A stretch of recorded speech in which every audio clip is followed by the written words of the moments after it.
श्रीगणेशाय नमः। श्रीसरस्वत्यै नमः। श्रीपादवल्लभनरसिंहसरस्वती श्रीगुरुदत्तात्रेयाय नमः। दत्तात्रेयसमारम्भां नृसिंहादिकमध्यमां सच्चिदानन्दपर्यन्तां वन्दे गुरुपरम्परां। श्रीगणपतिसच्चिदानन्द सद्गुरुभ्यो नमः। శ్రీకృష్ణాయ పరమాత్మనే నమో నమః. జయ గురుదత్త. మనం లాస్ట్ క్లాస్లో 3వ అధ్యాయం ప్రారంభం చేసుకుని 3 శ్లోకాలు అయ్యాయి. ఈ లోకంలో జ్ఞానము, వివేకము, వైరాగ్యము కలవారికి జ్ఞానయోగము, అలాగే కర్మ అర్హత కలవారికి కర్మయోగము అని చెప్పి 2 ప్రకారములుగా నా చేత నిర్ణయించబడినది, ఉపదేశించబడినది అని చెప్పి కృష్ణ పరమాత్మ ఆ శ్లోకంలో చెప్పారు. దీని గురించి మనం నిన్న చెప్పుకున్నాం క్లాస్లో. ఈ జ్ఞానము, కర్మ వాటి యొక్క మోక్ష మార్గంలో వాటి యొక్క దేనికి ఏది ఎలా సహకరిస్తుంది అని చెప్పుకున్నామండి. చాలామంది అడుగుతూ ఉంటారు, జ్ఞానము గొప్పదా, కర్మ గొప్పదా అని చెప్పి. నిజానికి ఆ ప్రశ్న అసలు సరైన ప్రశ్న కాదు. ఎందుకంటే 2 సమానంగా ఒకే స్థాయిలో లేవు. ఒకదానికి ఒకటి కర్మ ద్వారా జ్ఞానాన్ని సంపాదించాలి, జ్ఞానము మోక్షానికి దారితీస్తుందన్నమాట. ఇట్లా ఒకదాని కిందన ఒకటి ఉన్నాయి కాబట్టి వాటికి పోలిక నిజానికి కుదరదు. తర్వాత ఈ కర్మలోనే మనం ఇంకొకటి చెప్పుకున్నాము. కర్మలోనే భక్తి లేదా ఉపాసన. ఉపాసన అనేటటువంటి మాట భక్తికే ఉపనిషత్తులలో వాడేటటువంటి పదం అనమాట అండి. ఉపాసన అంటే మళ్ళీ అది వేరు అని అనుకుంటారని చెప్తున్నాను. భక్తి లేదా ఉపాసన, యోగము ఇవన్నీ కూడా కర్మలోనే భాగాలుగా వచ్చేస్తాయి. సో కర్మ, జ్ఞానము 2 మార్గాలు. కర్మలో ఇవన్నీ ఇంక్లూడెడ్ అని గుర్తుపెట్టుకోవాలి. నిజానికి జ్ఞానములో కూడా భక్తి కలిసి వస్తుంది. భక్తి రెండిటికీ ఉంటుంది, భక్తి అనేటటువంటిది. ఇక మనము ఇంకా కర్మ గురించే కొన్ని శ్లోకాలు చెప్తున్నారు. అవి ఏమిటో చూద్దాం. 4వ శ్లోకం నుంచి ఇవాళ చూసుకోవాలి.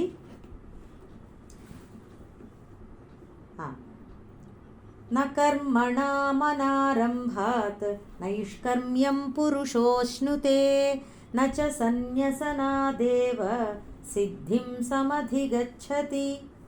న కర్మణాం అనారంభాత్, అది పద విభజన. నైష్కర్మ్యం పురుషః అశ్నుతే నచ సన్యసనాత్ ఏవ సిద్ధిం సమధిగచ్చతి. నకర్మణాం అనారంభాత్ అని.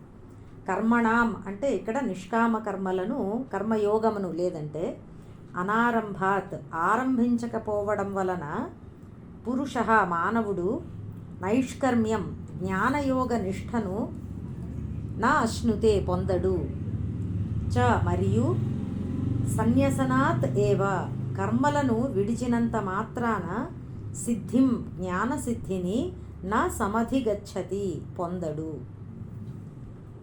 ఇంకొకసారి తాత్పర్యం చెప్తాను. మానవుడు కర్మయోగాచరణ ఆరంభించకపోవడం వలన జ్ఞానయోగ నిష్ఠను పొందడు. కర్మలను విడిచినంత మాత్రాన జ్ఞానసిద్ధిని పొందలేడు. ఇక్కడ 2 ఒకదాని గురించే చెప్తున్నట్లుగా అనిపిస్తుంది. ఈ శ్లోకం చాలామందికి కన్ఫ్యూజన్గా ఉంటుంది. కానీ నిజానికి మొదటి లైన్లో ఆయన పూర్వార్థము అంటారు. పూర్వార్థంలో కర్మయోగాన్ని గురించి చెప్తున్నారు. ఉత్తరార్థంలో 2వ పార్ట్లో ఆయన జ్ఞానయోగాన్ని గురించి చెప్తున్నారు ఈ శ్లోకంలో. అది ఏంటో ఒక్కసారి చూద్దాం. ముందర పూర్వార్థాన్ని గురించి వివరించుకుందాము. అంటే మానవుడు కర్మయోగాచరణ ఆరంభించకపోవడం వలన జ్ఞానయోగ నిష్ఠను పొందలేడు అని మొదటి పూర్వార్థం కదా అది. అంటే మనము ఈ జన్మలోనూ లేదా ఇతర పూర్వ జన్మలలోనూ మనం చేసేటటువంటి పుణ్యకర్మలు ఏదైనా ఉంటే వాటి వలన ఏమవుతుందంటే అంతఃకరణము శుద్ధమవుతుంది. తద్వారా ఆత్మానాత్మ వివేకము ఉదయిస్తుంది అన్నమాట. జ్ఞానము పైన ఆసక్తి కలుగుతుంది. అప్పుడు మనకి జ్ఞానము, మనం సాధన చేసుకునే దాన్ని బట్టి మనకి జ్ఞానము సిద్ధిస్తుందన్నమాట. అంటే ప్రారంభము జ్ఞానము సిద్ధించడానికి మొట్టమొదట మనం పుణ్యకర్మలు చేయాలి. అది కూడా నిష్కామంగా చేయాలి, కోరికలు లేకుండా పుణ్యకర్మలు చేయడం వలన మాత్రమే జ్ఞానము ఉదయిస్తుందన్నమాట. చివరిగా ఇది ఐ థింక్ 2వ అధ్యాయంలో కూడా చెప్పాను ఆ స్టెప్. కర్మయోగము, దాని ద్వారా చిత్తము శుద్ధమవుతుంది, దాని ద్వారా జ్ఞాన అర్హత లభిస్తుంది, తర్వాత జ్ఞాన ప్రాప్తి. ఇట్లా అనమాట అండి. క్రమ పద్ధతి అంటారు దీన్ని. 4 రాసుకుని పెట్టుకుంటే సరిపోతుంది. ఇప్పుడు ఈ కర్మయోగాచరణ నిష్కామంగా మనం సత్కర్మలు చేయకపోతే అసలు జ్ఞాన అర్హత కూడా లభించదు కదా. సో ప్రారంభంలో కర్మయోగాచరణ చెయ్యాలన్నమాట. తర్వాతే చిత్తము శుద్ధమవ్వడము, తర్వాతే జ్ఞానప్రాప్తి. అది ఈ పూర్వార్ధంలో శ్లోకంలో అదే చెప్తున్నాడు. మానవుడు కర్మయోగాచరణ ఆరంభించకపోవడం వలన జ్ఞాననిష్టను పొందలేడు, జ్ఞానము ప్రాప్తించదన్నమాట. ఎందుకంటే జ్ఞానము ప్రాప్తించడానికి ఉపాయము కర్మయోగము, సాధనము అంటారు. The means to the end అని అనమాట. ఆ జ్ఞానం సాధించాలంటే ఇది ఉండాలి, ఫస్ట్ ఇది ఉండాలన్నమాట. ఇది లేకుండా అది రాదు. కాబట్టి ఆ మాట చెప్పారు. ఇప్పుడు అర్థమైందా? మానవుడు కర్మయోగాచరణ ఆరంభించకపోవడం వలన జ్ఞానయోగ నిష్టను పొందలేడు అని చెప్పి.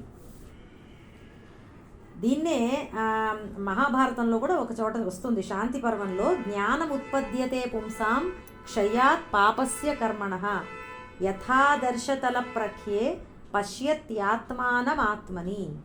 అంటే మనం ఈ పూర్వజన్మలో చేసుకున్నటువంటి పాపకర్మలు తొలగిపోవడం వలన, లేదా పాపకర్మలు అంటే పాపకర్మ సంస్కారాలు అనండి, అవి తొలగిపోవడం వలన మానవులకి తత్వజ్ఞానం ఉదయిస్తుంది.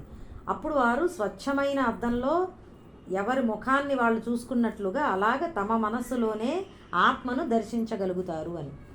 అది ఆ పూర్వజన్మార్జితమైనటువంటి పాపకర్మ వాసనలు ఎలా తొలగుతాయి అంటే కర్మయోగ ఆచరణ ద్వారా తొలగుతాయి అన్నమాట. అది ఇది ఆర్డర్ చెప్పుకున్నాం కదా. అది మనం అందుకే చూడండి, ఎప్పుడైనా ఏదైనా పూజ చేస్తూ ఉంటే మమ ఉపాత్త దురితక్షయ ద్వారా శ్రీ పరమేశ్వర ప్రీత్యర్థం సంకల్పంలో చెప్పుకుంటూ ఉంటాం పూజ చేసేటప్పుడు. అంటే నేను జన్మాంతరాలుగా నాకు వస్తున్నటువంటి పాప సంస్కారాలు నశించడం ద్వారా ఈశ్వరుడికి ప్రీతి కలిగేందుకోసం నేను ఈ కర్మ చేస్తున్నాను. మన సంకల్పంలో ప్రతిరోజు చదువుతామండి, మమ ఉపాత్త దురితక్షయ ద్వారా శ్రీ పరమేశ్వర ప్రీత్యర్థం అని చెప్పి. దానికి అర్థం ఇదే అనమాట. పాప సంస్కారాలు తొలగాలి అంటే మనం నిత్య కర్మలు ఆచరించాలి నిష్కామంగా. అది ఏదైనా కర్మలు ఆచరించినప్పుడు ఇట్లా జరుగుతుంది. కాబట్టి ఆ కర్మలు అసలు ప్రారంభించకపోతే ఇక ఆత్మజ్ఞానం ఎలా సిద్ధిస్తుంది? సిద్ధించదు. కాబట్టి అదే ఆ మొదటి పూర్వార్ధంలో చెప్పారనమాట. ఇక్కడ నైష్కర్మ్యము అని అన్నారు. నైష్కర్మ్యము అంటే నిష్కర్మ భావం, నిష్క్రియాత్మస్వరూపేణ ఏవ అవస్థానం ఇది జ్ఞానము. నైష్కర్మ్యము అంటే ఆత్మజ్ఞానం అండి, లేదా జ్ఞానయోగము అన్నమాట. నిష్కర్మ భావము అంటే క్రియా సంబంధము లేనటువంటి ఆత్మస్వరూపంగా మాత్రమే ఉండిపోవడం, దాన్ని నైష్కర్మ్యము అని అంటారు. ఎందుకంటే ఆత్మయందు ఎటువంటి క్రియలు ఉండేటటువంటి అవకాశము లేదు. ఎందుకు? మీరు సమాధానం మీకు ఈ పాటికి వచ్చి ఉండాలి. 2వ అధ్యాయం చెప్పుకున్నాము కాబట్టి. ఎందుకండి? అది నిరాకారము, నిరవయవము కనుక కర్మ అసంభవము. కర్మ జరగాలి అంటే ఏదో ఒక మనకి సాధనలు ఉండాలండి. మన ఇంద్రియాలే మనకి సాధనలు. We need some tools. ఒక కర్మ చేయాలి అంటే చేతులు ఉండాలి, కాళ్ళు ఉండాలి, అవునా, ఇంద్రియాలు పనిచేస్తూ ఉండాలి. అప్పుడే ఒక పని చేయగలుగుతాం. సాధనము అంటారు, కరణములు అంటారు. అందుకే వీటన్నిటినీ కరణములు అని అంటారనమాట. అది నిరవయవము, ఆత్మయందు ఎటువంటి అవయవాలు లేవు. ఇక కర్మ ఎలా సాధ్యమవుతుంది? ఎలా కర్మ చేయగలం? సాధ్యమవుతుంది. కాబట్టి కర్మ అసంభవము. అందుకనే ఆత్మను లేదా ఆత్మజ్ఞానాన్ని నైష్కర్మ్యము అని అంటారు, నిష్కర్మ భావము అని అంటారు. అసలు ఉపనిషత్తులలో నిష్కలం, నిష్క్రియం, శాంతం అని ఆత్మని ఉద్దేశిస్తూ చెప్తారు, వర్ణిస్తూ, వివరిస్తూ. నిష్క్రియం అన్నమాట. నైష్కర్మ్య భావం అంటే అది. కాబట్టి ఇటువంటి ఆత్మజ్ఞానము క్రియలు ఆరంభించకుండా ఉండిపోయినంత మాత్రాన అది నా అశ్నుతే, పొందలేము అని చెప్పారు. ఎందుకండి? మీకు అర్థమైంది కదా. ఉపాయము లేకుండా, సాధనము లేకుండా సాధించలేము. కాబట్టి సాధనం ఉండాలి. కర్మయోగము సాధనము, జ్ఞానయోగము దాన్ని సాధ్యము అన్నమాట. అది తర్వాత ఇక్కడ ఇంకొక చోట కూడా మళ్ళీ దీని గురించి ఇంకొక ఉదాహరణ కూడా చెప్తారు. బృహదారణ్యక ఉపనిషత్తులో వస్తున్నది. తమేతం వేదానువచనేన బ్రాహ్మణ వివిధిషంతి యజ్ఞేన దానేన తపసా నాశకేన అని చెప్పి. అంటే వేదాధ్యయనం ద్వారాను, యజ్ఞదాన తపస్సుల ద్వారాను, ఉపవాస వ్రతాల ద్వారాను మనము పరమాత్మను తెలుసుకోవాలి అని కోరుకుంటారట సాధకులు. వీటి వలన ఇవన్నీ చేయడం వలన, యజ్ఞము, తపస్సు, దానములు, ఉపవాసములు, వ్రతాలు మొదలైనటువంటివి చేయడం వలన ఏం జరుగుతుందంటే జ్ఞానము తెలుసుకోవాలి అనేటటువంటి కోరిక పుడుతుందిట. చెప్పాను కదా, చిత్తము శుద్ధమైతే జ్ఞాన అర్హత లభిస్తుంది, జ్ఞానమునందు ఆసక్తి కలుగుతుందన్నమాట. ఇది చక్కగా ఒక ఉదాహరణ చెప్పారండి శాస్త్రంలో. ఏంటంటే మలిన వస్త్రం ఒకటి ఉన్నదనుకోండి, మాసిపోయినటువంటి ఒక బట్ట. అయితే ఆ బట్ట, ఆ వస్త్రము మనస్సు అనుకోండి, మన మనస్సే ఆ వస్త్రము. దాని మీద ఉన్నటువంటి ఆ మాపు ఏదైతే ఉందో మలినము, అది వాసనలు, మనలో ఉన్నటువంటి సంస్కారాలు లేదా కోరికలు, రెండు సమానమే. ఆ వాసనలు లేదా కోరికలు అవి పుణ్యవాసనలు అవ్వచ్చు, పాపవాసనలు అవ్వచ్చు. పుణ్య సంస్కారాలు లేదా పాప సంస్కారాలు అంటారు. ఏవైనా ఉండొచ్చు, ఏదైనా కానీ కూడా ఆ వస్త్రానికి అంటుకున్నటువంటి మలినము లాంటివే అన్నమాట. ఇటొచ్చి పాప ఫలితాలంటే బురద మట్టి అంటుకుంది అనుకోండి, పుణ్య సంస్కారాలంటే పసుపో కుంకుమో అంటుకున్నది అనుకోండి. ఏదైనా ఆ బట్ట మీద మాత్రము అంటుకున్నది ఏదో ఒకటి. అది ఏంటది మళ్ళీ ఇంకొకసారి చెప్తాను. మన మనస్సే వస్త్రం అనుకుంటే దానిలో ఉన్నటువంటి కోరికలు, వాసనలు, సంస్కారాలే ఆ మలినము, ఆ బట్టకి అంటుకున్నటువంటి మలినం. నిష్కామ కర్మ అనేటటువంటిది డిటర్జెంట్ పౌడర్ లాంటిది, నీరు ఆచరించడం, చెయ్యడం అన్నమాట. ఇప్పుడు మనం ఎలా అయితే నీటిలో ఈ వస్త్రాన్ని ఈ డిటర్జెంట్ పౌడర్తో కలిపి మనము తడిపితే ఏమవుతుందండి, మలినము, డిటర్జెంట్ పౌడరు అన్నీ పోయి శుద్ధమైనటువంటి క్లాత్ క్లీన్గా వచ్చేస్తుంది, మన బట్ట క్లీన్ అయిపోతుంది. అలాగే మనము కూడా నిష్కామ కర్మ అనేటటువంటి డిటర్జెంట్ పౌడరుతో ఈ మలినమైనటువంటి వస్త్రాన్ని, మన సంస్కారాలతో నిండిపోయినటువంటి మనస్సుని మనము ఆచరణ అనేటటువంటి నీటిలో బాగా ఉతికితే ఏమవుతుందంటే శుద్ధమైన మనస్సు మిగిలిపోతుంది. డిటర్జెంట్ పౌడరు పోతుంది, అలాగే ఆ వస్త్రంకి అంటుకున్నటువంటి మలినం, ఆ సంస్కారాలన్నీ తొలగిపోతాయి అన్నమాట. ముఖ్యంగా అది. కాబట్టి కర్మకి మనకి అవిద్య, కామ, కర్మ అని మీకు ఇంతకు ముందర చెప్పాను కదా. కర్మకి ప్రేరకము కోరిక, కామం అన్నమాట. అవే సంస్కారాల రూపంలో మన మనసులో పేరుకుపోయి ఉంటాయి కోరికలు బోల్డ్ అన్ని. అవన్నీ కూడా ఈ నిష్కామ కర్మయోగాచరణ ద్వారా పోతాయి. అలా ఉదాహరణగా చెప్తారనమాట. కాబట్టి తప్పకుండా నిష్కామ కర్మ చెయ్యాలి, అదే కర్మయోగము. కోరికలు లేకుండా కర్మలు ఆచరించడం, మన కర్తవ్య కర్మలు కేవలము ఇది నా డ్యూటీ కాబట్టి ఆచరించడం అనేది పెట్టుకోవాలన్నమాట. అది ఇక తర్వాత కొంతమంది ఏం చేస్తారంటే లోకంలో కర్మలను సన్యసిస్తారు. సన్యాస దీక్ష తీసుకున్న వాళ్ళని మనం కొంతమందిని చూస్తూ ఉంటాం, లేదా కర్మలను మానేస్తారు. దాని ద్వారా జ్ఞానసిద్ధిని పొందవచ్చు కదా, కర్మలను మానేసి జ్ఞానసిద్ధిని పొందుదాము అని కొంతమంది సన్యాస దీక్ష తీసుకుంటారనమాట. దాని గురించి ఏం చెప్తున్నారంటే అది కూడా నచ సన్యసనాత్ ఏవా అని అది అన్నారు. వివేక జ్ఞానము లేకుండా, ఇంకా వివేకము వైరాగ్యము పూర్తిగా కలగకుండానే తొందరపడిపోయి ముందరే సన్యాసం తీసేసుకుంటే దాని వలన ఉపయోగము లేదు, జ్ఞానము కలగదు అని చెప్తారు పరమాత్మ ఇక్కడ. ఎందుకంటే వివేకము వైరాగ్యము లేనటువంటి మనస్సులో ఏముంటుందండి, ఆలోచన చేస్తే మనకే తెలుస్తుంది. సంసార వాసనలు ఉంటాయి, ఇంకా బాగా కోరికలు అవి ఉంటాయి, పాపకర్మలు కూడా ఉండవచ్చు అనమాట. ఇవన్నీ ఇంకా మనం క్లీన్ చేసుకోకుండా, ఇందాకే చెప్పాను కదా ఆ మలిన వస్త్రము అని చెప్పి, అవంతా క్లీన్ చేసుకోకుండానే మనం కర్మలు చేయడం మానేసి సన్యాస దీక్ష తీసేసుకుని కూర్చున్నాం అనుకోండి, దాని వలన ప్రయోజనము ఉండదు, మనకి దాని వలన జ్ఞానసిద్ధి కలగదు అని చెప్పారు. ఎందుకంటే చాలామంది ఏమనుకుంటారంటే జ్ఞానయోగము కావాలి అంటే సన్యాసము తీసుకుంటే జ్ఞానయోగానికి అర్హత లభిస్తుంది అని అనుకుంటారు. కానీ దానికి కూడా అర్హత ఉన్నది. వివేక వైరాగ్యాలు పూర్ణంగా ఉండాలి, సంసారము పట్ల వైరాగ్య భావన రావాలి. అప్పుడే మనకి ఈ సన్యాస దీక్ష అనేటటువంటిది అటువంటి వారికి చెప్పబడింది తప్ప చాలామంది అందులో ఈ కాలంలో మనకి ఏమైపోతుందంటే దేని యందు కూడా పూర్తిగా అది అర్హత ఉన్నదా లేదా అని చూసుకోకుండా తొందరపడి అలా సన్యాస దీక్షలు తీసుకోవడం, ఏవో దీక్షలు తీసుకోవడం, ఇది చాలామందికి అలవాటుగా ఉంటున్నది. అందుకే పరమాత్మ అలా చెప్పారన్నమాట. సో మొత్తం మీద ఈ శ్లోక తాత్పర్యం ఇంకొకసారి చెప్పుకుంటే ఏంటంటే కర్మయోగాచరణ చెయ్యకుండా జ్ఞానసిద్ధి కలగదు. ఎందుకు? కర్మయోగము జ్ఞానము పొందడానికి ఉపాయంగా పనిచేస్తుంది కనుక. ఉపాయం అంటే అర్థమైందండి, మీన్స్ అది. తర్వాత వివేక జ్ఞానము, వివేక వైరాగ్యాలు పూర్తిగా లేకుండా కర్మలను సన్యసించేసినా కానీ కూడా జ్ఞాననిష్ట మాత్రము కలగదు అటువంటి వారికి.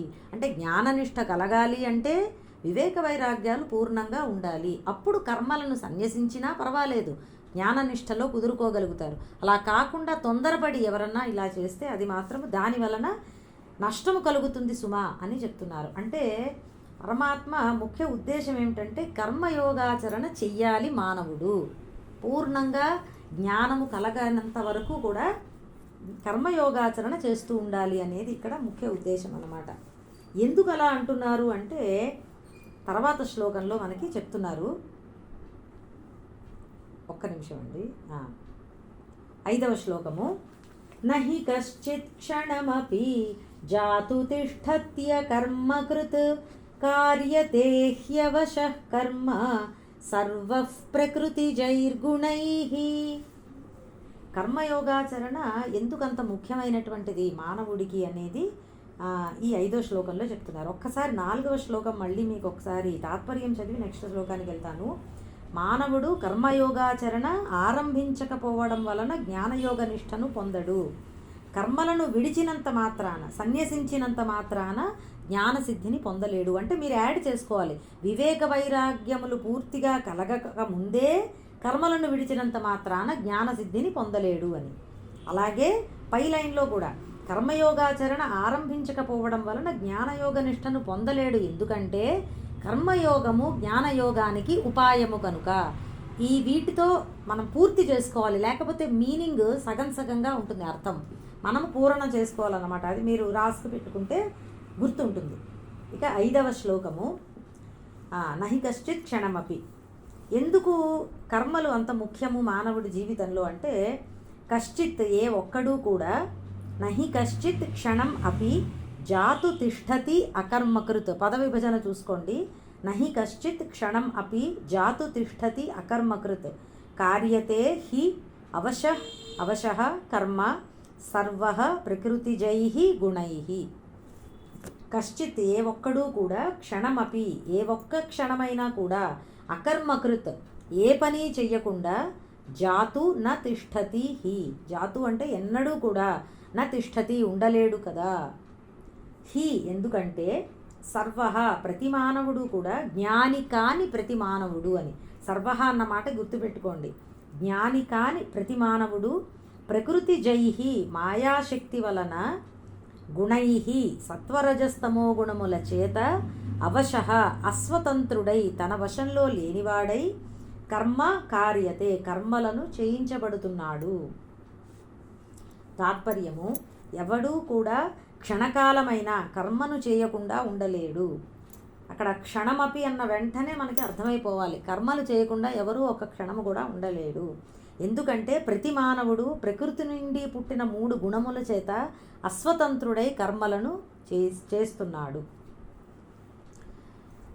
అజ్ఞాని అయిన ప్రతి మానవునికి ఈ శ్లోకం వర్తిస్తుందండి. జ్ఞానికి ఈ గుణముల వశంలో ఉండడు. జ్ఞాని ఈ 3 గుణముల యొక్క వశములో. కాబట్టి ఎందుకు అంటే ఆత్మ అకర్త అనేటటువంటి వివేక జ్ఞానము ఆయనకి ఉంటున్నది. కాబట్టి ఆయన ఈ సత్వరజస్తమో గుణాల ప్రభావంలో ఉండడు.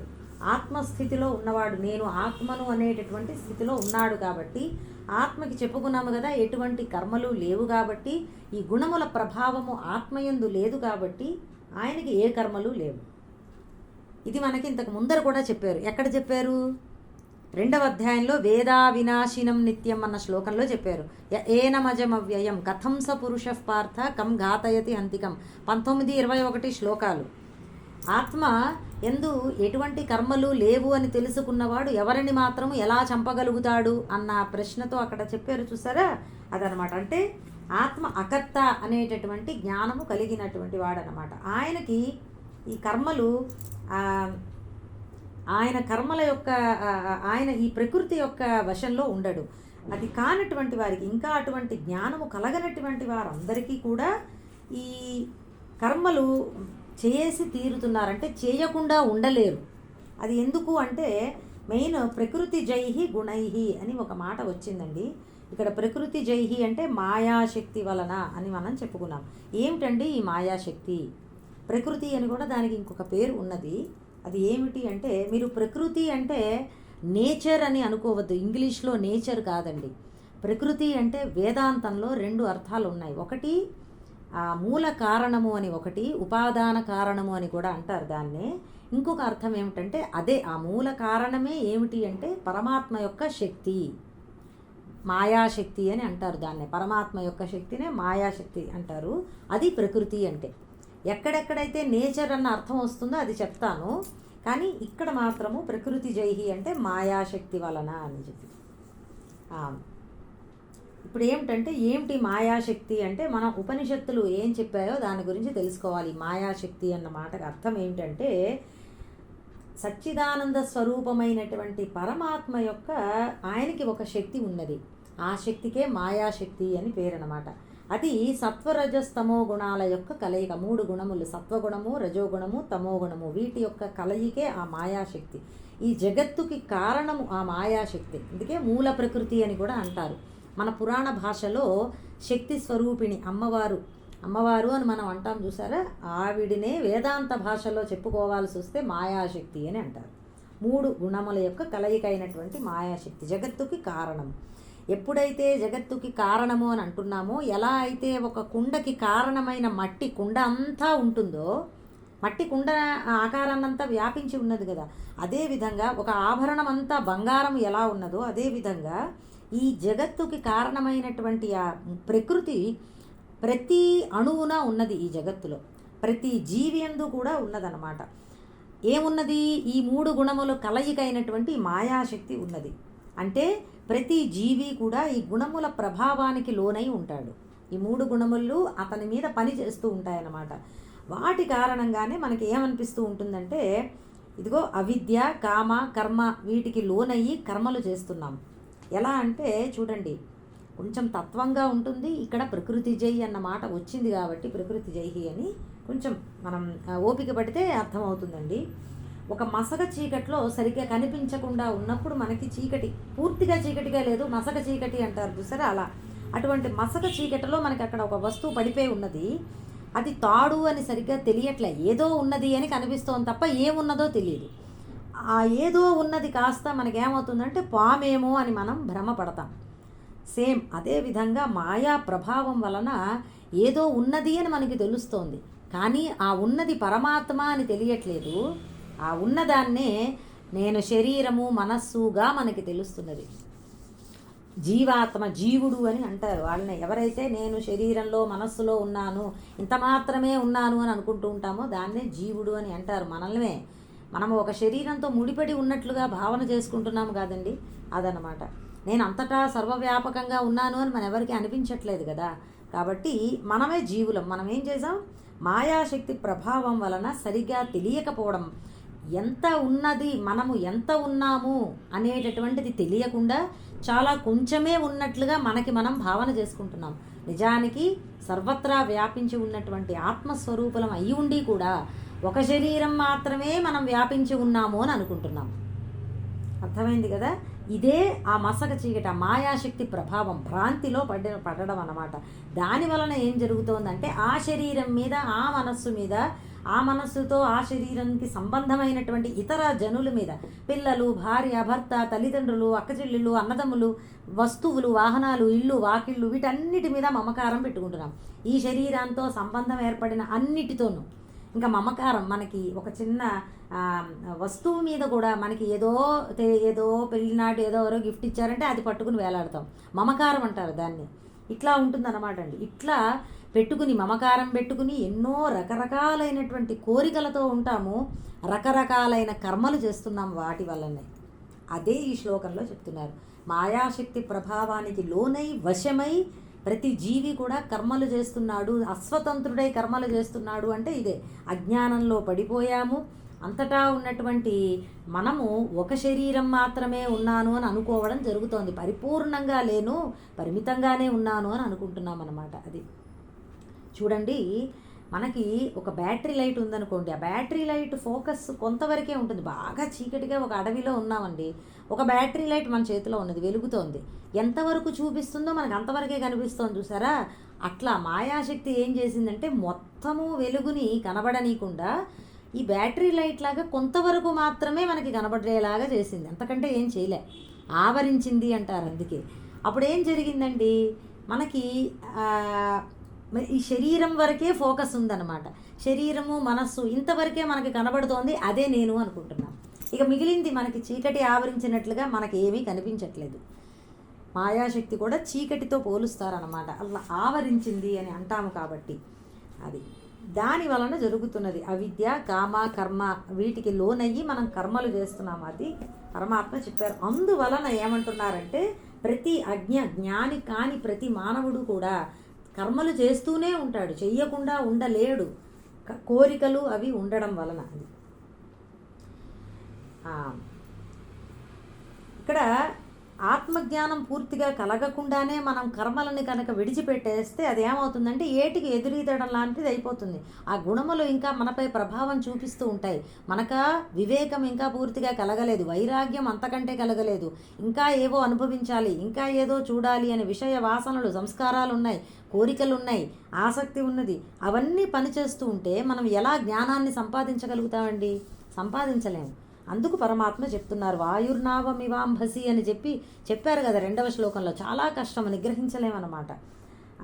కాబట్టి ఆ సాధన చతుష్టయ సంపత్తి పరిపూర్ణంగా వివేక వైరాగ్యాలు కలగాలి. అప్పుడు మనం ఏదన్నా సాధన చేస్తే జ్ఞానము లభిస్తుంది. అది ఇంకా నాకు కలగలేదండి అంటే మనం ఇంకా కర్మయోగం ఆచరిస్తూ ఉండాలి. కర్మలు నిష్కామంగా, కోరికలు లేకుండా చేస్తూ ఉండాలి. కోరికలతో చేస్తున్నాం అనుకోండి, అది మనకి మళ్ళీ ఉపయోగించదు. సంస్కారాలు పుట్టిస్తూ ఉంటాయి కోరికలు ఎప్పుడు కూడా. ఇందుకు ఈ ఈ ఈ శ్లోకం చాలా ఇంపార్టెంట్ అండి. ఎందుకంటే మనకి కొన్ని సందర్భాలలో, అందులో ఈ కాలంలో ఏం జరుగుతుందంటే చాలామంది కర్తవ్య కర్మలు మానేయచ్చు అని చెప్తూ ఉంటారు. మనం ఇక్కడ అక్కడ వింటూ ఉంటాం. అది తప్పండి. ఎందుకంటే కర్తవ్య కర్మలు ఏవైతే ఉన్నాయో అవి చెయ్యాలి. ప్రతినిత్యము చెప్పాను కదా, నిత్య పూజ మనం మనకి కుటుంబ పోషణకి కావలసిన ఉద్యోగము, అలాగే మనం భోజనానికి కొంచెం ఆహారం స్వీకరించడం, శరీరం నిలబెట్టుకోవడానికి సాత్వికమైనటువంటి ఆహారం, ఇది చెయ్యాలి మనం. బేసిక్ మినిమం కొన్ని కర్తవ్య కర్మలు ఉంటాయి, అవి మనం చెయ్యాలండి. అవి కూడా మానేసి, ఉద్యోగాలు అవి కూడా మానేసి మనం కేవలము అట్లా కూర్చుంటామంటే అది మాత్రం శాస్త్రం ఒప్పుకోదు. భగవానుడు ఇక్కడ అదే చెప్తున్నారు, కర్మలు మానేయవద్దు, మన విహిత కర్మలు మనం నిర్వహించాలి అని చెప్పి. చాలామంది బాధ్యతలన్నీ వదిలిపెట్టేసి నేను సన్యాసం తీసుకుంటాను అని అంటూ ఉంటారు. అవి ఉండగా, ఇటువంటి బాధ్యతలు ఉండగా సన్యాసము శాస్త్రము ఒప్పుకోదన్నమాట. అది తీవ్ర వైరాగ్యం ఉంటే అది వేరు. అది లేని చోట్ల తప్పించుకోవడానికి మాత్రమే అలా చెప్తే మాత్రము అది తప్పు అని పరమాత్మ చెప్తున్నారు. అందుకే ఏమంటున్నారంటే కర్మలను ఎలాగో వదిలిపెట్టలేము. ఎందుకు? ప్రకృతి వశంలో మనం ఇంకా ఉన్నాము కాబట్టి, అజ్ఞానంలో ఉన్నాము కనుక కర్మ ఫలాలను మాత్రమే త్యాగము చెయ్యాలి అని చెప్పారు. అదే మనకి కర్మయోగంగా మనకి తెలుస్తోంది. భగవద్గీతలో కూడా తర్వాత శ్లోకాల్లో వస్తుంది ఏమని, ఎస్తు కర్మ ఫలత్యాగి సత్యాగి త్యభిధీయతే అని 18వ అధ్యాయంలో. కర్మ ఫలాలని వదిలిపెడితే అదే సరి అయినటువంటి త్యాగము అని అన్నారు. అదే సన్యాసము కూడా. భగవద్గీతలో ఎక్కువగా ఇలాగే ఉంటుంది బోధ. అంటే కర్మ యోగాచరణ మాత్రము మానద్దు అని ఎప్పుడూ చెప్తారు. ఇక తర్వాత ఇంకొక 2 శ్లోకాల్లో చక్కటి విషయాలు చెప్తారు. అంటే ఆత్మజ్ఞానము లేనివాడు కర్మలను విడిచిపెట్టడాన్ని నిందిస్తున్నారనమాట 6వ శ్లోకంలో. ఈ శ్లోక తాత్పర్యం ఇంకొకసారి చెబుతాను. ఎవ్వరూ కూడా క్షణకాలమైనా కర్మ చెయ్యకుండా ఉండలేరు. ఎందుకంటే ప్రతి మానవుడు ప్రకృతి నుండి పుట్టిన 3 గుణముల చేత అస్వతంత్రుడై కర్మలను చేస్తున్నాడు. అర్థమైంది కదా ఎందుకు అస్వతంత్రత వచ్చినదో? అజ్ఞానం వలన వచ్చింది. ఏమిటి అజ్ఞానము చెప్పాను. అది తర్వాత 6వ శ్లోకము. కర్మేంద్రియాణి సంయమ్య య ఆస్తే మనసా స్మరన్ ఇంద్రియార్థాన్ విమూఢాత్మా మిథ్యాచారః స ఉచ్యతే. కర్మేంద్రియాణి సంయమ్య యః ఆస్తే మనసా స్మరన్ ఇంద్రియార్థాన్ విమూఢాత్మా మిథ్యాచారః సహ ఉచ్యతే. పద విభజనది. ప్రతిపదార్థం యహ ఎవడైతే, విమూఢాత్మ అంటే మూఢబుద్ధి గలవాడు లేదా వివేకశూన్యుడై, కర్మేంద్రియాలను సంయమ్య బలవంతంగా నిగ్రహించి, ఇంద్రియార్థాన్ శబ్దాది విషయములను మనసా స్మరన్ మనసుతో స్మరిస్తూ ఉంటాడో, స్మరన్ ఆస్తే మనసుతో స్మరిస్తూ ఉంటారో సహా అతడు మిథ్యాచార ఉచ్యతే. మిథ్యాచార అంటే కపటమైన ప్రవర్తన కలవాడు అని చెప్పబడుతున్నాడు. ఇక్కడ ఏంటంటే తాత్పర్యం, ఎవరైతే ఇంద్రియాలను బలవంతంగా నిగ్రహించి అణచివేసి మనసుతో మాత్రము విషయాలను స్మరిస్తూ ఉంటాడో అలాంటి వివేకశూన్యుడు కపట ప్రవర్తన కలవాడు అని చెప్పబడుతున్నాడు. మొట్టమొదట కర్మేంద్రియాణి అన్న మాట వచ్చింది. కర్మేంద్రియాలు జ్ఞానేంద్రియాలు అని రెండు చెప్పుకున్నాము. ఇంకొకసారి రివైజ్ చేసుకోండి, నోటికి రావాలి ఇవన్నీ కూడా. కర్మేంద్రియాలు అంటే 5: వాక్, పాణి, పాద, పాయు, ఉపస్థ. అంటే నోరు, చేతులు, కాళ్ళు, విసర్జనేంద్రియము, జననేంద్రియము, మొత్తం 5 కర్మేంద్రియములు ఉంటాయి. వీటి ద్వారానే ఏదైనా చేస్తున్నాము మనం. జ్ఞానేంద్రియాల ద్వారా మనం జ్ఞానాన్ని పొందుతున్నాము. లోకంలోంచి బాహ్యంగా జ్ఞానాన్ని పొందుతున్నాం. జ్ఞానం అంటే అర్థమైంది కదా, ఏదైనా గ్రహించడము నాన్ని జ్ఞానము అని అంటారు. జ్ఞానేంద్రియాలు ఏంటి? చక్షు, జిహ్వ, ఘ్రాణ, త్వక్, శ్రోత్ర. కన్ను, జిహ్వం అంటే నోరు లేదా నాలుక, ఘ్రాణము అంటే నాసిక, ముక్కు, త్వక్ అంటే చర్మము, శ్రోత్రం అంటే చెవి. ఇవి జ్ఞానేంద్రియాలు. మొత్తము 10 ఇంద్రియాలు అన్నమాట. వీటి గురించి చెప్తున్నారు. ఎవరైతే ఈ కర్మేంద్రియాణి అంటే జ్ఞానేంద్రియాలను కూడా కలుపుకోండి, మొత్తం 10 ఇంద్రియాలను కూడా ఎవరైతే బలవంతంగా అణిచివేస్తారో, అంటే పూర్తిగా ఇంకా వివేక వైరాగ్యాలు రాకుండానే, పరిపక్వ దశ అంటారు దాన్నే, వివేక వైరాగ్యాలు పూర్ణంగా ఉండడం, అవి రాకుండానే ఈ 10 ఇంద్రియాలను బలవంతంగా అణిచివేసి కర్తవ్య కర్మలను వదిలిపెట్టేసి ఉంటారో, కానీ మనసుతో మాత్రము విషయాలను స్మరిస్తూ ఉంటారు.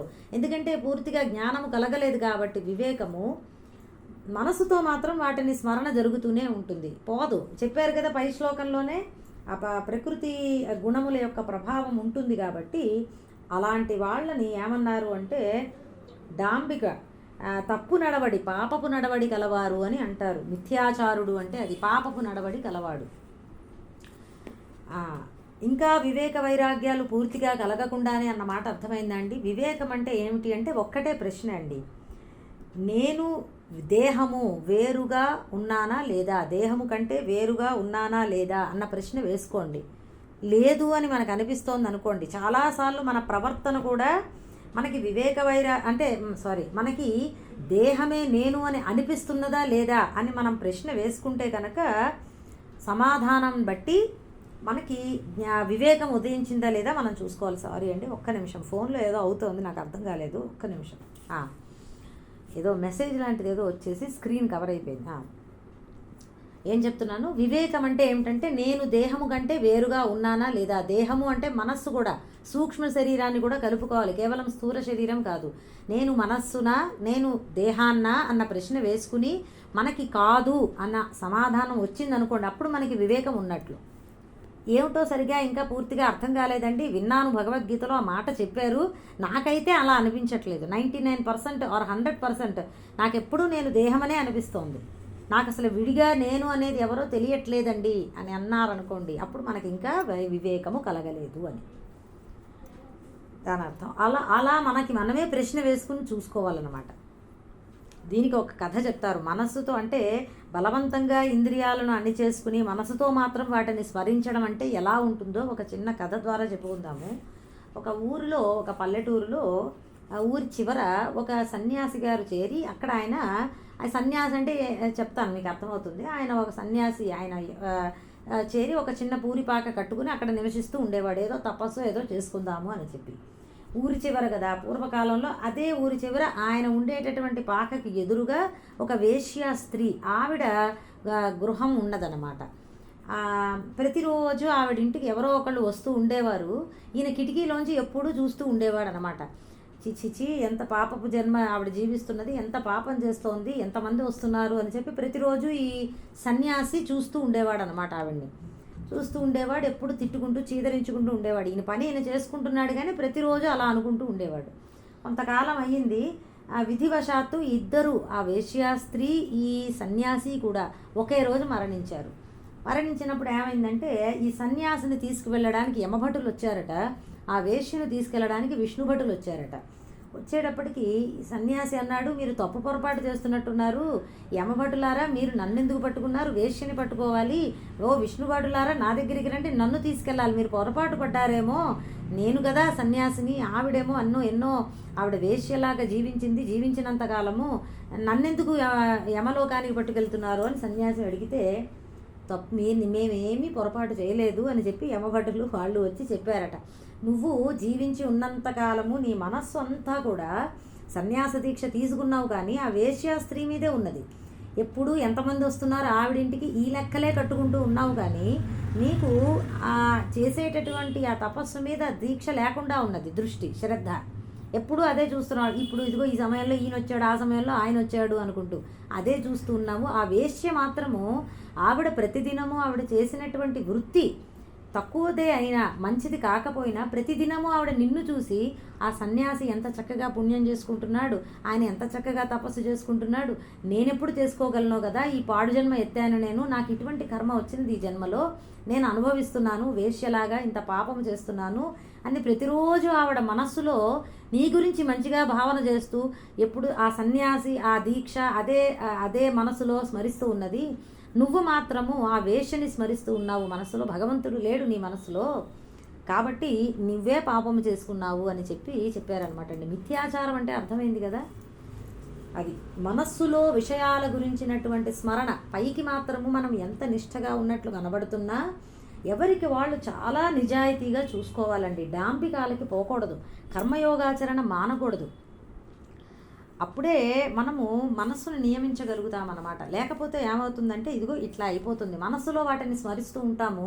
అసలు అంతవరకు ఎందుకండి, మనం ప్రతిరోజు పూజ గదిలో కూర్చున్నాం అనుకోండి, ఎవరికి వాళ్ళు ఆలోచించండి, ఎంతసేపు మన మనస్సు భగవంతుడి పాదముల మీద నిలిచి ఉన్నది.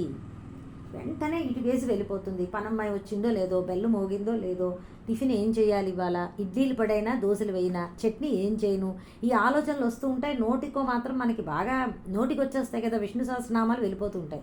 నాకు విష్ణు సహస్రనామాలు చదవాలంటే ఎంత భయమోనండి.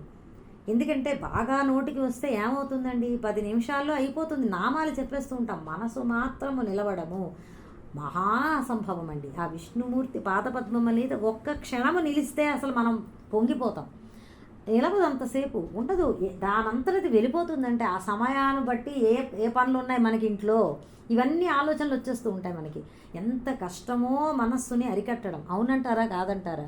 ఇక మన మనస్సు పూజ చేస్తున్నా కానీ కూడా విషయాల గురించే స్మరిస్తున్నది కదా, అట్లా ఉండకుండా ఉండే ప్రయత్నం చేయాలన్నమాట. అంటే కొంచెం ఒక్కసారి ఆపుకుని ఆలోచనల దగ్గర నుంచి మన మనసు వెనక్కి మరలించి ఒక్కసారి మళ్ళీ ఆ విష్ణుమూర్తి పాదములను స్మరిస్తూ అసలు భక్తితో ఒక్క పువ్వు మనం వేయగలిగితే ధన్యమైపోతాం.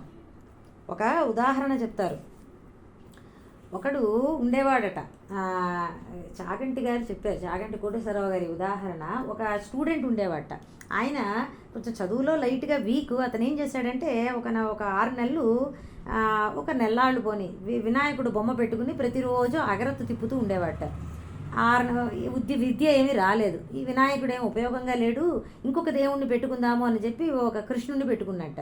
ఒక నెల్లాళ్ళు మళ్ళీ అగరత్తు తిప్పేవాడట, నాకు చదువు బాగా రావాలి అని చెప్పి, ఏమీ ఫలించలేదు. ఇంకొక వారం అయ్యాక ఆ విగ్రహం కూడా పక్కన పెట్టేసి అమ్మవారి విగ్రహం పెట్టాడట. ఇలా 3 నెలలు గడిచింది, అమ్మవారి విగ్రహం తిప్పుతున్నాడు. ఒకరోజు చూసాడట, పక్కనే ఈ 2 విగ్రహాలు కూడా ఉన్నాయి, దూరంగా జరిపేశాడు. కానీ అప్పుడు ఆయనకి అనిపించిందట, కోపం వచ్చేసిందిట. ఏమిటి 2 నెలలు నేను ఇంతలా ఈ ఇద్దరికీ కూడా నేను ఇలా తిప్పాను అగరత్తు, వీళ్ళేమో నాకేమీ చేయలేదు, ఇప్పుడు ఈ అగరత్తు వాసన అంతా గాలికి అటు వెళ్తోందనమాట, ఆ వినాయకుడు ఉన్న చోటకి, వేరే దేవుడు బొమ్మ ఉన్న చోటకి, మీరు వాసన చూసేస్తున్నారా అని చెప్పేసి గబగబా ఆ వినాయకుడి ముక్కుకి గుడ్డ కట్టేసేట. నీకెందుకు నేను వాసన చూపించాలి, నువ్వు ఈ వాసన అంతా నీకు వెళ్ళిపోతుంది, నాకేం ఉపయోగించలేదు కదా అని ముక్కు గుడ్డ కట్టేటప్పటికి ఆ బొమ్మకి వెంటనే వినాయకుడు ప్రత్యక్షమయ్యాడంట. ఎందుకంటే అప్పుడు ఆయనకి ఆ క్షణంలో ముక్కు గుడ్డ కట్టినప్పుడు ఆయన భావన ఏమైంది, నిజంగా సాక్షాత్తుగా వినాయకుడు అక్కడ ఉన్నాడు అన్న భావనతో ఆయన గుడ్డ కట్టాడు కదా, అప్పుడు ఆ భావనకి ఆయన ప్రత్యక్షమైపోయాడు. అలా ఉండాలన్నమాట అండి భక్తి. మనం నిజంగా భావన చేయాలి, నా ఎదురుగా సాక్షాత్తుగా ఒక అమ్మవారు కానీ, ఒక వినాయకుడు కానీ, మనం ఏ దేవతాన్ని పూజిస్తున్నామంటే ఆ రోజు ఆ శ్రీకృష్ణ పరమాత్మ కానీ అక్కడ నిలబడ్డారు అన్న భావన మనకు వచ్చిందనుకోండి, ఈ ఆలోచనలు రావండి. మనం ప్రాపర్గా మనస్సులో భావన చెయ్యమన్నమాట.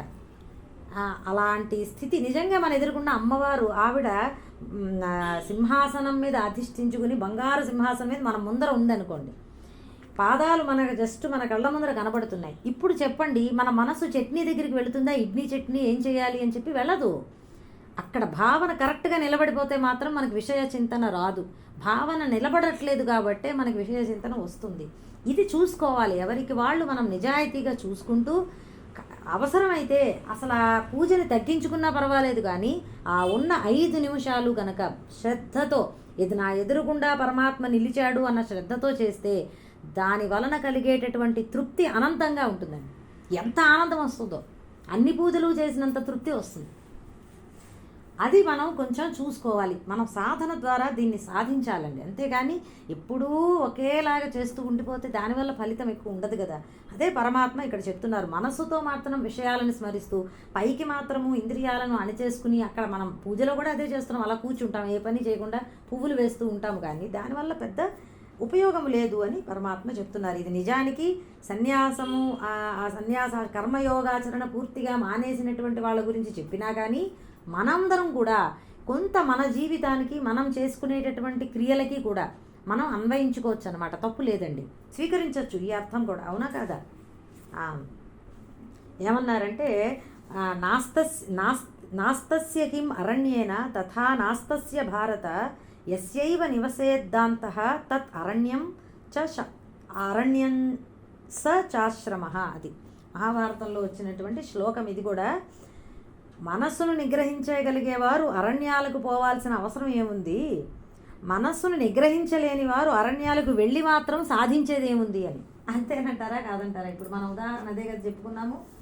అది అంటే మనస్సును నిగ్రహించగలిగేవారు ఎక్కడ ఉంటే అదే అరణ్యము, అదే ఆశ్రమం అండి. మనం మనస్సుని కొంచెం నిగ్రహం చేసుకుని, లేదా మనస్సుతో సదా పరమాత్మను స్మరణ చేసుకునేటటువంటి వారికి ఎక్కడ ఉన్నా అటువంటి వాళ్ళు ఎక్కడుంటే అదే ఆశ్రమం. నిగ్రహించలేనటువంటి వారు ఎక్కడ ఉన్నా కానీ కూడా వాళ్ళు ప్రపంచంలో ఉన్నట్టు కిందే లెక్క అన్నమాట. అది ఎలా తెలుస్తుంది పరిపక్వం అయ్యామా లేదా? నేను లాస్ట్ శ్లోకంలో చెప్పాను. వైరాగ్యము, భక్తి, నిరంతరంగా మనకి స్మరణ ఉండాలి. స్మరణ అంటే అర్థమైందండి, మనస్సులో గుర్తు వస్తూ ఉండాలి. మనకి ఏమిటి గుర్తొస్తున్నాయి మనసులో అని ఆలోచించుకోవాలండి. మనం గంట సేపు ఏవేవో ఆలోచించుకుని ఈ గంట సేపు నేను ఏం ఆలోచించానబ్బా అని అనుకున్నాం అనుకోండి, అప్పుడు తెలుస్తుంది మనం దేని గురించి స్మరణ ఎక్కువ ఉంటుంది మనకి అని చెప్పి. మనకి ఎక్కువగా ఫ్రీక్వెంట్గా ఉండి ఉండి మనకి భగవంతుడు గుర్తొస్తూ ఉండాలి, భగవంతుడి స్మరణ గుర్తొస్తూ ఉండాలి. అప్పుడు మనము కొంచెము ఈ సాధన మార్గంలో ప్రవేశించినట్లండి. అంతవరకు మనం ఇంకా పూర్తిగా సాధనలో లేనట్టే లెక్క. అది దీనికి ఏం చెయ్యాలి అంటే ఏదో చెప్పాను కదా, ఎప్పుడు కూడా ఒకటే మందు, భగవంతుడిని కలుపుకుంటూ ఉండాలి అన్నీ. ఇప్పుడు ఎలా అంటే దేన్నైనా అంటే నేను నాది అనేటటువంటి మమకారాన్ని, నా వాళ్ళు, నా పిల్లలు, ఈ ఆలోచనల్ని మైనస్ చేస్తూ భగవంతుడిని ప్లస్ చేసుకుంటూ ఉండాలి. అంటే అన్ని రూపాలుగాను భగవంతుడిని చూడడం మనం అలవాటు చేసుకోవాలండి జీవితంలో. ఇది ఇంకా అంటే అన్నిటియందు కూడా అనుసంధానం చేసుకోవడం అంటారు. కలుపుకుంటూ ముడిపెట్టుకుంటూ ఉండాలి. ఏ ఆలోచన వచ్చినా భగవంతుణ్ణి కలుపుకుంటూ ఉండడం మనం అలవాటు చేసుకుంటే ఇది సాధ్యమవుతుంది, నిరంతర స్మరణ. అది తర్వాత ఇక 7వ శ్లోకము. ఒకసారి శ్లోక తాత్పర్యం చదువుకుందాం, మళ్ళీ ఒకసారి చెప్తాను. ఎవరైతే ఇంద్రియాలను బలవంతంగా అణిచి మనసుతో విషయాలను స్మరిస్తూ ఉంటాడో అలాంటి వివేకశూన్యుడు కపట ప్రవర్తన గలవాడు అని చెప్పబడుతున్నాడు. ఉపవాసం చేసేటప్పుడు కూడా అంతేనండి. నిజానికి నేను ఎక్కువ ఉపవాసం చెయ్యను, ఎందుకంటే ఏదో ఒక సమయంలో ఏదో ఒక ఆహార పదార్థం గుర్తు వస్తుంది. ఉపవాసం చేసినప్పుడు నిజానికి ఏ స్మరణ ఉండకూడదు అని అంటారు. మనకి ఆ విషయ చింతన అలా కనుక ఉండగలిగితే చాలా, అట్లీస్ట్ ఆ ఉపవాసం వరకు మనం నిజంగా ఎంతో చక్కగా ఉన్నట్టే లెక్క. కానీ అలా అప్పుడప్పుడు ఉండలేకపోవచ్చు కొంతమందికి. అలాంటప్పుడు ఉపవాసం పూర్ణంగా కాకుండా ఏదో ఆహారం స్వల్పంగా, స్వల్పాహారం ఏదో తీసుకుని మనం ఉండొచ్చండి. నామస్మరణ ఎక్కువగా చేసుకోవచ్చు, అంతే సరిపోతుంది. అంతే తప్ప చాలా బలవంతంగా ఉపవాసం ఉంటూ మళ్ళీ ఆలోచన మాత్రము రేపు మనం ఏం వండుకుందాము, ఏ కూర చేసుకుందాము, ఇట్లాంటి ఆలోచనలు వస్తున్నాయి అనుకోండి. అదిగో అదే ఇక్కడ చెప్తున్నది, మనసుతో స్మరణ చేయడం విషయాలను. కొంతమందికి ఇది చక్కగా సాధ్యం అవుతుంది ఉపవాసం అంటే, ఇక ఏ స్మరణ లేకుండా చేయగలుగుతారు, అది చాలా ఉత్తమమైనటువంటిది. కానీ నేను ఉదాహరణ చెప్తున్నాను అనమాట. అలాంటప్పుడు ఏం చేయాలంటే మనము అట్లీస్ట్ అట్లా కాకుండా చక్కగా ఒక స్వల్పాహారం ఆకలి ఆ సమయానికి ఆకలి వేసేసినప్పుడు కొంచెం ఏదైనా స్వీకరించేసేసి అప్పుడు మనం చక్కగా ధ్యానం చేసుకోవచ్చు కదా. ఏ పారాయణో ఏ నామస్మరణో జపమో చేసుకోవచ్చు. అట్లా మనం చూసుకోవాలి మన యొక్క లోటుపాట్లు ఏదన్నా ఉంటే సరిదిద్దుకోవడం అనమాట అండి, అంతకంటే ఏం లేదు. బలవంతంగా అణచకూడదు అనేది మాత్రం ఇక్కడ సారాంశం. ఇక తర్వాత 7వ శ్లోకము. ఒక్క నిమిషం. యస్త్వింద్రియాణి మనసా నియమ్యారభతేర్జున కర్మేంద్రియైః కర్మయోగం అసక్తః స విశిష్యతే. అర్జున, తూ అంటే యహా తూ, మళ్ళీ ఒకసారి పద విభజన చెప్పలేదు. యహా తూ ఇంద్రియాణి మనసా నియమ్య ఆరభతే అర్జున కర్మేంద్రియైః కర్మయోగం అసక్తః సహ విశిష్యతే. అర్జున, తూ దీనికి భిన్నంగా, ఎప్పుడు తూ అని వచ్చినా పైన చెప్పిన విషయానికి ఆపోజిట్గా అన్నమాట, భిన్నంగా. యహ పైన ఎవరి గురించి చెప్పారండి? బలవంతంగా ఇంద్రియాలను అంచుకుంటూ మనసులో మాత్రం వాటిని స్మరిస్తూ ఉండేవాడు మిథ్యాచారి అని చెప్పారు. ఇక్కడ ఏం చెప్తారో చూద్దాం. దీనికి భిన్నంగా యహ ఎవడైతే ఇంద్రియాణి ఇంద్రియాలను మనసా వివేకముతో కూడినటువంటి మనస్సుతో నియమ్య నిగ్రహించి ఆసక్త ఫలాసక్తి లేనివాడై కర్మేంద్రియై కర్మయోగం కర్మేంద్రియాలతో కర్మయోగాన్ని ఆరభతే అంటే ఆచరిస్తున్నాడో సహా అతడు విశిష్యతే శ్రేష్ఠుడు. ఏం చేశారు ఇక్కడ? మనస్సుతో ఇంద్రియాలని నిగ్రహించుకోవాలి, మనస్సుతో స్మరించడం కాదు, విషయాలను నిగ్రహించుకుని మనస్సులో ఫలాసక్తి లేకుండా కర్మయోగాన్ని ఆచరించాలన్నమాట. పై శ్లోకానికి దీనికి భేదం అర్థమైంది కదా. అక్కడ కర్మేంద్రియాలను అణుచుకుని మనసులో స్మరిస్తున్నాడు, ఇక్కడ ఏం చేస్తున్నాడంటే మనసులో నిగ్రహించుకున్నాడు, కర్మయోగం మాత్రం ఆచరిస్తున్నాడు. కర్మేంద్రియాలతో మాత్రము క్రియలు జరుగుతున్నాయి, కానీ మనసులో మాత్రము నిగ్రహం ఉన్నది, స్మరణ లేదు, విషయస్మరణ లేదు. చక్కగా నిగ్రహించుకుని ఉన్నటువంటి మనసుతో కర్మయోగాచరణ చేస్తున్నాడు. అటువంటి వాడు శ్రేష్ఠుడు అని అన్నారు. అంటే జ్ఞానయోగ స్థితి అందనటువంటి వారికి విద్యుక్త కర్మలు వాళ్ళు చేస్తూనే ఉండాలి. అలా ఆచరించేటప్పుడు కూడా మనస్సులో వివేకం ఉండాలి. ఈ ఆత్మానాత్మ వివేకం, ఏది నిత్యమైనటువంటిది, ఏది అనిత్యమైనటువంటిది, ఏది శాశ్వతమైనటువంటిది, ఇటువంటివి తెలియాలండి. ఆత్మ ఏమిటి, అలాగే మనస్సు శరీరము ఏమిటి, నశించిపోయేటటువంటివి, అవి నా స్వరూపము కాదు, ఇట్లాంటివి తెలుస్తూ ఉండాలి. అది వివేకము. అది తెలుసుకుని అప్పుడు కర్మయోగాచరణ చెయ్యాలి.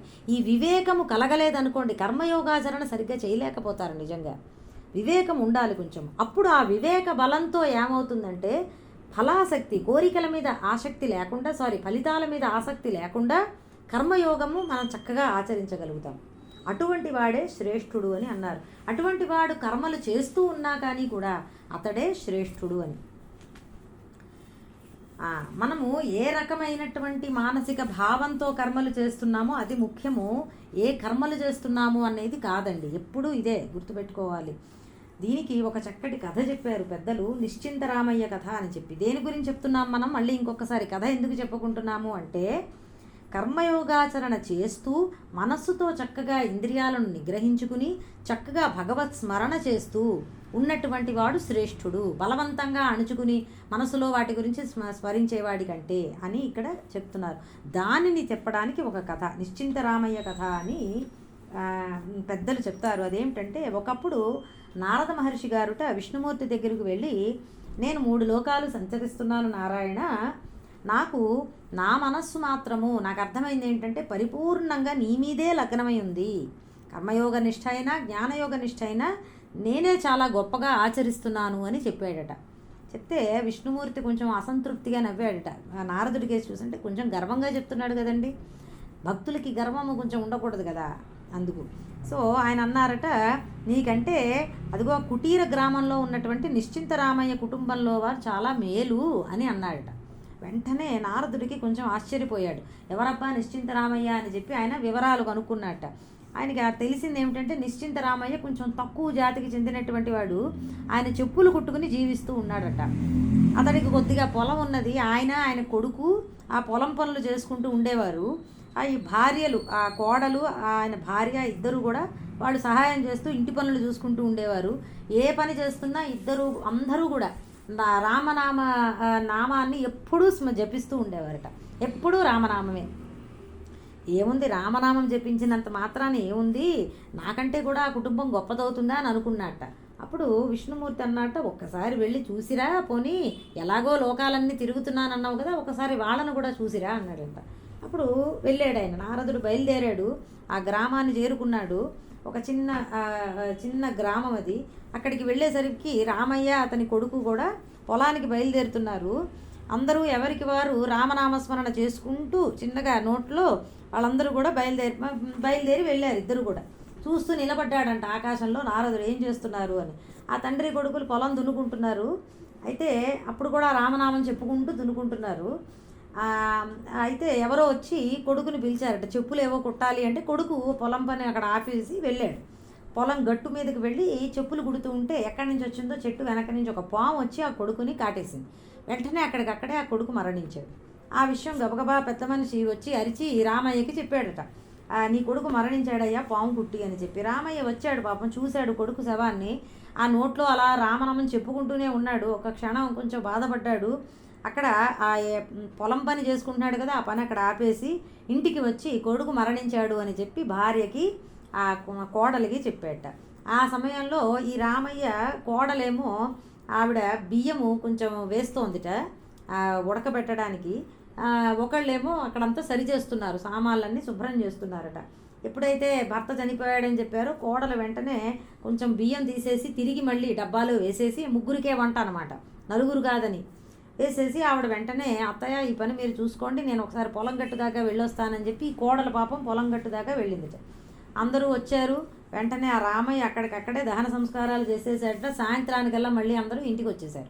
రామనామం కోడలు, అత్తగారు, భర్త అందరూ చెప్తూనే ఉన్నారు. ఆశ్చర్యపోయాడు నారద మహర్షి, ఇదేం జరుగుతోంది ఇక్కడ, ఇలా ఉన్నారేమిటి వీళ్ళు అని చెప్పి. మళ్ళీ మొన్నాడు అయ్యేటప్పటికీ రామయ్య ఒక్కడే పొలానికి వెళ్ళాడు. ఈ కోడలనేమో నువ్వు కూడా చెప్పులు కుట్టడానికి నాకు సహకరించు అని చెప్తే ఆ అమ్మాయి చెప్పులు కుడుతోంది. అయితే సడన్గా కొంతమంది పరిగెట్టుకుంటూ వచ్చి ఒక ఆంబోతేదో దానికి పిచ్చికి రామాయణను పొడి చేసింది, అక్కడికక్కడే రామయ్య చచ్చిపోయాడు అని చెప్పారట.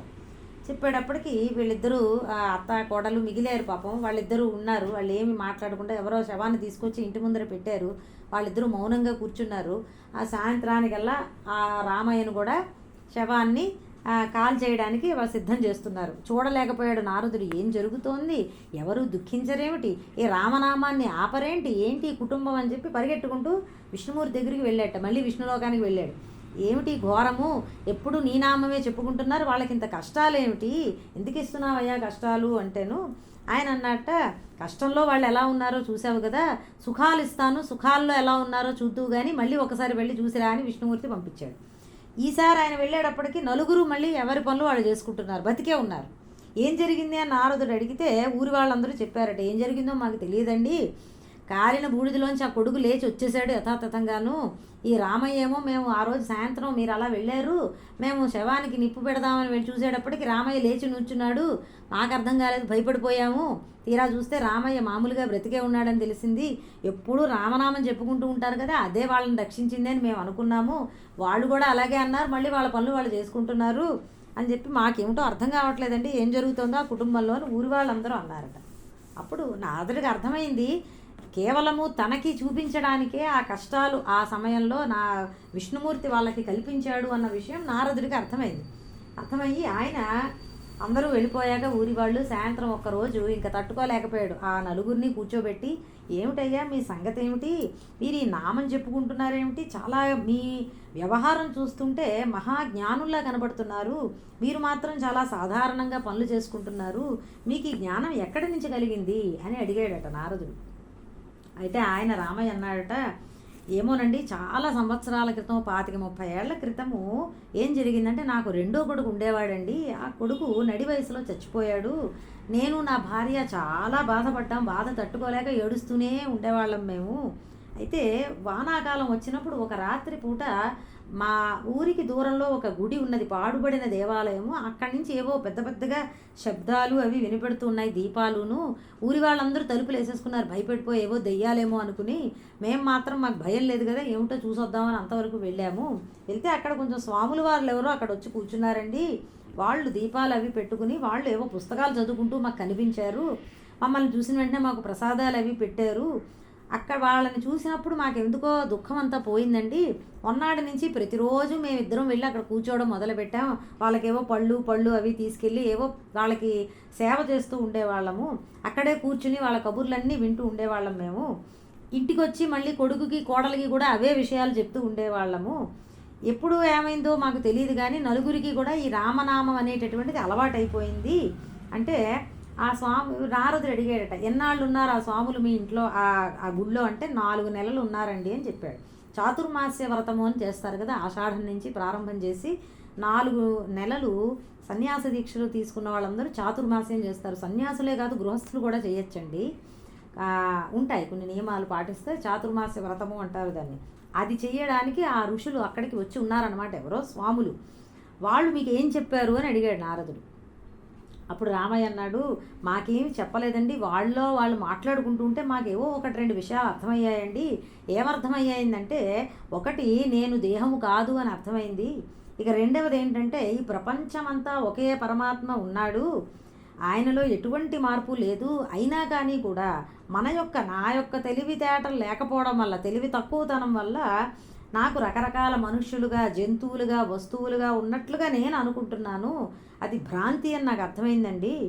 అయితే మనం రకరకాలుగా కనిపించేటటువంటి శరీరాలని గురించి కాకుండా అన్నిటిలోనూ ఉన్నటువంటి పరమాత్మని గురించి ఆలోచించాలి. దానికోసం ఒక ఉపాయం ఏమిటంటే ఎప్పుడు రామనామం చెప్పుకోవడం అని నాకు అర్థమైందండి. అందుకే నేను నిరంతరం రామనామం చెప్పుకుంటున్నాను. అదే మాట నా కొడుక్కి కోడలికి కూడా చెప్పాను. అయితే అది అర్థమయ్యాక ఏం చేసావు అని అడిగాడు నారదుడు. అప్పుడు ఆయన అన్నాడు, ఈ రామయ్య అనే అతను ఏం లేదండి, ఎప్పుడు దాని గురించి ఆలోచిస్తూ ఉండేవాడిని నేను. ఎప్పుడు అర్ధరాత్రి మెలకు వచ్చేది, అప్పుడు కూడా ఇదే విషయాలు కూర్చుని ఆలోచిస్తూ ఉండేవాడిని. నేను శరీరం కాదంట, అందరిలోనూ ఒకటే పరమాత్మ ఉన్నాడంట, నేను చెప్తూ ఉన్నాను కదండి. ఎప్పుడు అనుకుంటూ ఉండాలండి. మనకి అర్థమైనా అవ్వకపోయినా నేను శరీరము కాదు, నేను ఆత్మస్వరూపము, అంతటా ఉన్నది ఒకే ఆత్మతత్వము, ఇలా స్మరణ చేస్తూ ఉండాలన్నమాట. అది నిరంతరము అట్లా ఆలోచిస్తూ ఉండేటప్పటికి నాకు తెలియకుండానే ఒక రకమైనటువంటి ఆనంద స్థితికి వెళ్ళిపోయేదానండి. నేనే ఆత్మను అనేటటువంటి నాకు అనుభవం వచ్చేసింది. అలాగే మా ఇంటి ఆవిడికి వచ్చేసింది, నా భార్యకి, కొడుకు కోడలికి కూడా అదే అలవాటు అయిపోయింది. అవే విషయాలు మేము చెప్పి వాళ్ళకి అలాగే అయిపోయింది. మేము ఇంకా ఎప్పుడూ ఒకేలా ఉండడం మాకు అలవాటు అయిపోయింది నిశ్చింతగా. ఎందుకంటే నేను పుట్టింది లేదు, నేను మరణించింది లేదు, నాకు మరణము లేదు. ఇట్లా నాకు అన్ని విషయాలు అవగతమయ్యాయి. ఇంక అప్పటి నుంచి నేను ఇలాగే ఉండిపోయాను. నేను చేయవలసిన కర్మలు చేస్తూ ఉన్నాను. ఆ నిరంతరము అదే భావనలో ఉంటూ ఆ రామనామాన్ని చెప్పుకుంటూ ఉండిపోయానండి అని చెప్పాట. ఇప్పుడు నారదుల వారు అన్నారు, నీకు కలిగినటువంటి అనుభవం, నువ్వు ఇప్పుడున్నటువంటి స్థితిని జ్ఞానయోగ సిద్ధి అని అంటారు. నైష్కర్మ్య సిద్ధి అన్నాం చూసారా, అదనమాట అండి. ఆత్మస్థితిలో నిలిచిపోయాడు, కానీ ఆయన శరీరంతో మాత్రం కర్మలు చేస్తున్నాడు. ఈ నిశ్చింత రామయ్య అనే అతను అన్నమాట. అది ఆ నైష్కర్మ్య స్థితి అంటే. నీకు ఎప్పుడైతే ఆ స్వాముల వార్లు దర్శనం అయ్యిందో అంతకు పూర్వమే నువ్వు కర్మయోగాన్ని ఆచరిస్తూ ఉన్నావు. అది ఒక స్థాయికి చేరినప్పుడు నీ 2వ గడుగు అప్పుడు మరణించాడు. అది కరెక్ట్గా అదే సమయానికి వైరాగ్యం వస్తుంది కదండి. ఇప్పుడు మనకు అంత తీవ్రమైనటువంటి దుఃఖం వచ్చినప్పుడు కొంచెం వైరాగ్యం కలుగుతుంది. ఆ స్థితిలో నీకు ఆ సద్గురువులు లభించారు. వెంటనే నీకు ఆ జ్ఞానం అనేటటువంటిది వాళ్ళ ఉపదేశ రూపంగా నీకు అర్థమయ్యింది. అప్పటికే నువ్వు కర్మయోగాచరణ చేస్తూ ఉన్నావు కనుక నాకు అర్థమైంది సాధన అంటే ఏమిటో, అంటే ఎలా నీకు ఈ జ్ఞానయోగ స్థితి కలిగిందో నాకు అర్థమైంది అని చెప్పగా ఇంకా అన్నాడట ఆయనే, ఏ వృత్తిలో ఉన్నవారైనా సరే చక్కగా కర్మయోగాల్లో చక్కటి పట్టుని సంపాదించగలిగితే, అంటే కర్మయోగాచరణ చాలా బాగా చేస్తే వాళ్ళకి భగవద్భక్తి కూడా కలిసినప్పుడు అది జ్ఞానయోగ సిద్ధి దానంతటదే కలుగుతుంది అని నాకు అర్థమైంది. నీ ద్వారా నాకు ఆ విష్ణుమూర్తి ఇది బోధించాడు అని చెప్పారట. నేను కూడా నారదుడి కథ, పూర్వకథ భాగవతంలో వస్తుంది. అది కూడా ఇంచుమించు ఇలాగే ఉంటుందండి. నాకు కూడా నీలాగే పూర్వజన్మలో నేను కర్మయోగా సాధన కొంత చేశాను. ఆ తరువాత మంచి సాధుపురుషుల సాంగత్యం లభించింది, జ్ఞానయోగ మార్గంలోకి వచ్చాను. అప్పుడు మళ్ళీ ఆ తర్వాత జన్మలో బ్రహ్మమానస పుత్రుడినే జన్మించాను. బ్రహ్మగారి పుత్రుడు నారదుడు, చతుర్ముఖ బ్రహ్మగారి పుత్రుడు అనమాట. సాక్షాత్తుగా నాకు జ్ఞానయోగ శిక్షణ ఆ తండ్రి గారి దగ్గర నుంచే పొంది భగవద్భక్తిని జోడించుకుని నేను ఇప్పుడు ఇలా ఉన్నాను, నారద మహర్షిని అయ్యాను. కానీ ఎక్కడో నాకు చిన్న లోపం ఉండింది, దానివల్ల కొంచెం అహంకారం వచ్చింది, నాలాంటి భక్తుడు లేడు కదా అని. ఆ అహంకారాన్ని ఇప్పుడు పూర్తిగా తీసేశాడు. నిన్ను చూపించడం ద్వారా, నీ ద్వారా ఈ ఉపదేశాన్ని పొందడం ద్వారా నాకు ఆ పరమాత్మ నా యందు కరుణ తెలిసి నాకు ఈ గర్వాన్ని నాలోంచి తీసేశాడు అని చెప్పి ఆ కుటుంబం మొత్తానికి సాష్టాంగ వందనం చేసి ఆయన తిరిగి మళ్ళీ విష్ణులోకానికి వెళ్ళాడట. ఎంత చక్కటి శ్లోకమో చూడండి. అంటే కర్మయోగంలో పరిపాకము, కర్మయోగాచరణ చెయ్యగా దానంతరదే జ్ఞానయోగ సిద్ధి లభిస్తుంది. అంటే తనంత తానుగానే మనకి ఆసక్తి ఏర్పడుతుందండి. ఆ జ్ఞానయోగ సద్గురువులు రావడము అదే సమయానికి, అలాగే చక్కగా జ్ఞాన సంబంధమైనటువంటి ఆ ఉపదేశాలు మనకి అందడము అది జరుగుతుంది. మనందరము కూడా ఈ స్థితిలో మనం ఇది నేర్చుకుంటున్నాము అంటేనే ఏదో కొంత పూర్వజన్మలో మనం సాధన చేసుకుని ఉన్నాము, లేకపోతే వినలేమండి, వినాలని అనిపించదు కూడా. అది ఈ శ్లోకంలో చెప్తున్నారు. అయినా కానీ కూడా పరిపూర్ణంగా ఆ జ్ఞానము మనం ఆ స్థితిని, ఇదిగో ఈ కథలో నిశ్చింతరామయ్య గారి పొందినటువంటి స్థితిని మనకి పొందే వరకు కూడా, పొందినా కానీ కూడా మనం చేయవలసిన కర్మలు చేస్తూనే ఉండాలి, ఆచరిస్తూనే ఉండాలి, భగవన్నామస్మరణ చేస్తూనే ఉండాలి, ఆ ఆత్మస్థితి అందు కూడా ఉంటూ ఉండాలి. అలా ఉంటూనే ఇది చేయడం జరుగుతుంది అనమాట అండి.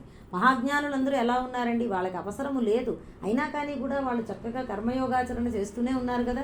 మహాత్ములందరూ కూడా నిత్య పూజలు అవి మనకి చూడండి, పీఠాధిపతులు వీళ్ళందరూ చేస్తున్నారు. మన స్వామీజీ వారు కూడా ప్రతిరోజు శ్రీచక్రార్చన చేస్తారు, నిత్యము జరుగుతూ ఉంటుంది. గణపతి హోమం చేస్తూ ఉంటారు.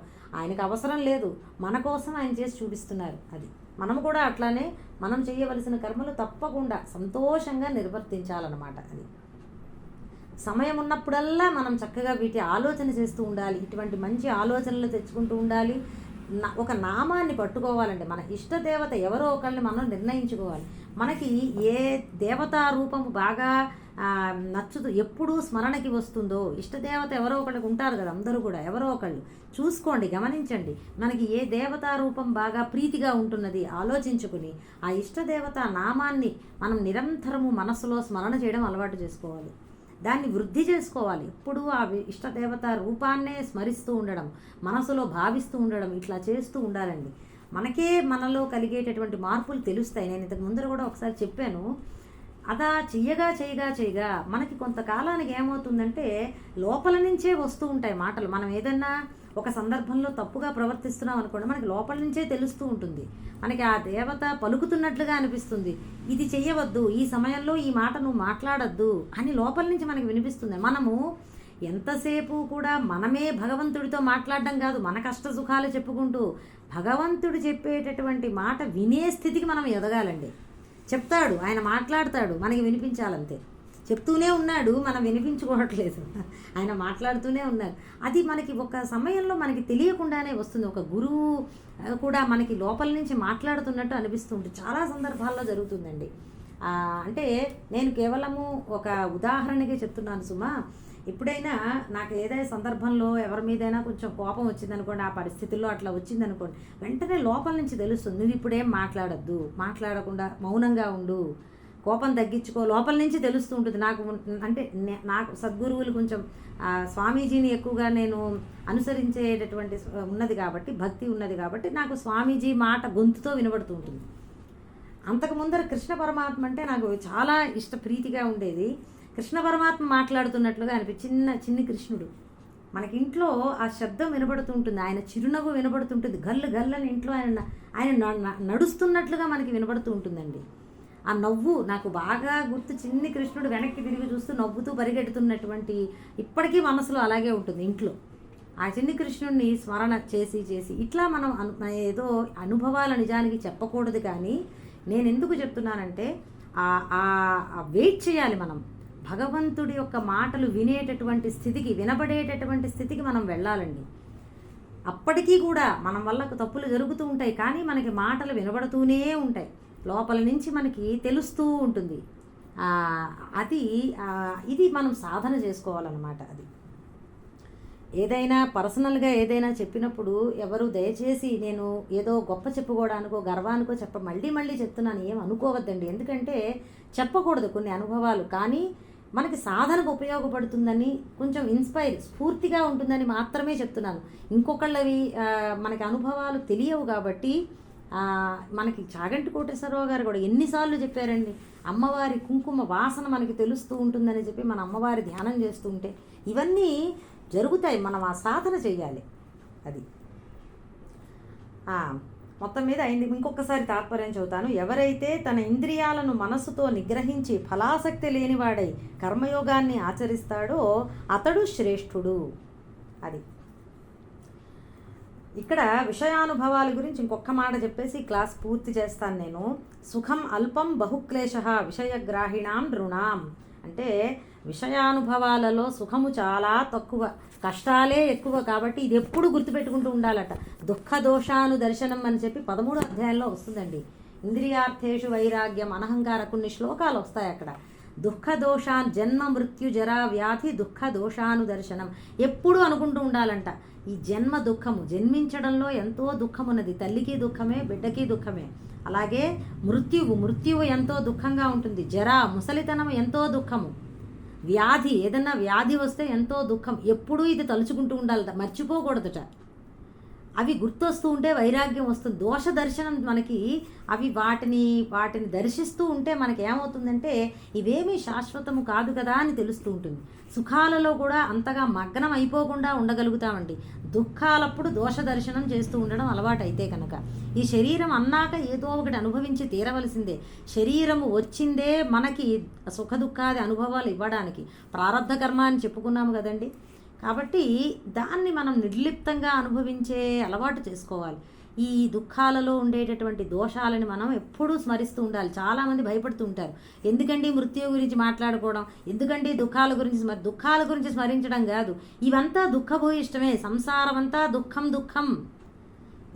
బుద్ధ భగవానుడు కూడా అదే అన్నాడు, సర్వం దుఃఖం అని అన్నాడు ఆయన. అంతా దుఃఖమే ఉన్నది అని. అలాంటి స్థితికి వెళ్ళాక అప్పుడు నెక్స్ట్ అంతా సుఖం అనేటటువంటి స్థితికి వెళ్తాం. ఆత్మతత్వాన్ని అప్పుడు అందుకోగలుగుతాం. ముందర ఈ విషయాల మీద, ఈ ప్రపంచం మీద ఆసక్తి తగ్గాలి. అంటే మనం దోష దర్శనం చేస్తూ ఉండాలి. ఏమీ శాశ్వతం కాదు, అన్నీ పోయేవే ఒకనాటికి అని అనుకుంటూ ఉంటే వాటి పట్ల మనకి ఆ మగ్నత అంటారు చూసారా, తగ్గుతుందండి. అప్పుడే మనకి ఏదైనా ఒక విషయాన్ని బోధించినప్పుడు అది సాధన చెయ్యాలనో, ఆ సాధన చెయ్యడమో, జ్ఞానము ప్రాప్తించడమో జరుగుతుంది. అంతవరకు అట్లీస్ట్ మనసులో అనుకుంటూ ఉందాం. అది ఉండండి కాదు, నేను కూడా అనుకోవాలి అందరితో పాటు. ఎందుకంటే మనమందరం సాధకులమే, ఎవరు ఎక్కువ తక్కువ ఇక్కడ లేదు. అది చాలండి. ఇవాళకి 7వ శ్లోకం వరకు చెప్పుకున్నాము. 8వ శ్లోకం నుంచి మళ్ళీ మనం నెక్స్ట్ క్లాస్లో చెప్పుకుందాం. ఆ నిశ్చింతరామయ్య కథ చూడండి ఎంత అద్భుతంగా ఉన్నది అసలు ఆ కథ అనేటటువంటిది. అది చదువుతూ ఉంటే అక్కడతో ఆగిపోయింది. నేను అనుకున్నాను ఇవాళ క్లాస్ ఇక్కడతో అయిపోతుంది, నేను ముందరికి వెళ్ళలేను అని అనుకున్నాను. అలాగే అయ్యింది. కొన్ని మంచి విషయాలు చెప్పుకున్నాక ఇక ముందరికి కథల బుద్ధి కాదు, అక్కడే కొంచెం సేపు ఉండి నెమరు వేసుకోవాలనిపిస్తుంది. అవునా కదా, నెమరు వేసుకోవడం అంటే అర్థమైంది. ఇంకొకసారి స్మరించాలి అని అనిపిస్తుంది. ఒక్కసారి అందరూ నిజంగానే ఆ నిశ్చింతరామయ్య గారి కథ ఎలా ఉన్నాడు, ఆ జ్ఞాని కథ వైభవం ఏమిటి అనేటటువంటిది ఒకసారి స్మరించుకుంటూ అందరం కూడా అటువంటి స్థితికి చేరుకోవాలి అని ప్రార్థిస్తాం. మనం ఆ స్థితి నాకు కూడా కలుగుగాక అని చెప్పి మనం అందరం కూడా సంకల్పించుకుందాము. ఇవాళకి చాలు. రేపు మళ్ళీ మనము నెక్స్ట్ 8వ శ్లోకాన్ని నుంచి చెప్పుకుందాం. సర్వం శ్రీ సద్గురు చరణారవిందార్పణమస్తు.